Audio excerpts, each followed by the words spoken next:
April 27th, Naples, Florida. It's the end of the family vacation. I'm sitting on this rickety old dock, worried I might fall in, but I'll be all right. I have a nice audience behind me today, sitting at a restaurant. I wonder what they're thinking about. But today's little thing I was thinking about. I had a friend ask me, "How do you write? How do you write poetry? How do you write a poem?" And for her, I had a very simple answer. You just write a poem. There's no rules, there's no regulations, no one can tell you what you want to say. That's the beauty of it. You just take your pen, put it to the paper, and start writing. I know that's easier said than done. A lot of people have blocks, or they think they have blocks, as far as just making something concise and creative and putting an idea down. You can really write whatever you want. It might take a couple tries to write a poem that you want to write, but I would argue that almost anything you write is a poem, and it's not easy to, write a great poetic work, or, to make a whole book out of the poems you've written. But anyone can write a poem, and if it's written for someone or to someone, that poem will have meaning. And it doesn't even have to be to someone. It could be, something that you truly appreciate, and that will carry meaning for you, and that will carry meaning for other things. So that right away is a valuable poem. There's a couple other ways to write poetry. One of the ones that's my favorite is the old guys, the old poets. They have their strategies.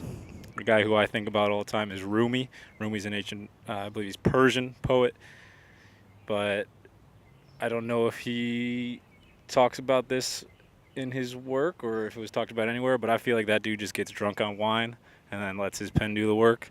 I found that's a pretty good way to do it. If you are under the age of 21, please do not do that. Or under the legal drinking age in whatever country you might be in, please do not do that one. But as ridiculous as it sounds, it's very easy to let the mind wander and speak freely and poetically when you're a little bit drunk.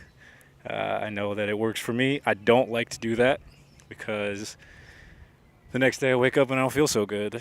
So that's something I try to stay away from. I never want to rely on a crutch to help me make my works. Another way to do it is to sit down, put a timer on, and start moving your pen. Don't let your pen stop writing words for that entire 5 minutes. Do not stop. Just keep writing. Do not stop. Remember, it's important to not stop writing for the entire 5 minute period. If your hand hurts, keep writing. It doesn't matter. You will inevitably come up with something. It could be even the smallest idea of a fragment of a sentence, but that could be something beautiful. Putting yourself to the challenge of writing endlessly, for a limited period of time, will draw something out of you. I found that 5 minutes doesn't work for me anymore, and small pieces of paper don't work for me anymore, so I use massive pieces of paper, and I write until the paper is filled. Top to bottom, front and back. I write until it's all covered. In that amount of time, however long it takes, I will find something. But the challenge is to write the entire thing in one go. Another way, this is a good one, is to ask people to give you a word. That's how I do it on my website. People give me a word and a topic, and then from that, I can write something that might have meaning to them in a particular moment in their life. I just wrote one about renewal. That is on my poetry Instagram, which is at MindBeforeSight. It's a good little page. It's my favorite writings. I only post the good ones, but they're all on there. But that's one of the ways that you can kind of get away from trying to find what to write about. It's not always easy to capture a moment through words, but if you find a reason, I mean that's the basis of all my creativity. I like to go from a need.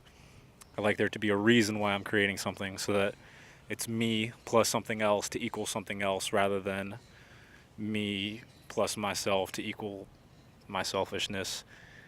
It doesn't always come out the best if it's just for myself. There's times if it's self-expression and I need to get something off my chest. A lot of the poems I wrote while I was down here were they were for me. I would say they're for me. Some of them were for other people, but some of them were for me, exclusively me, to just express myself on paper so that I could read it back and remember how I felt at that time. I was all over the place on this trip. It was a good thing. Um, there's never the highs without the lows. Sometimes you want to minimize the lows, and that's what we work on as humans, trying to find happiness. And I know that that's part of the process. If I don't see the lows, then I'll never appreciate the highs. So from there, I'm gonna stop. Gonna move on. I gotta go catch a flight. Love you. Thank you. Have a great day. Bye.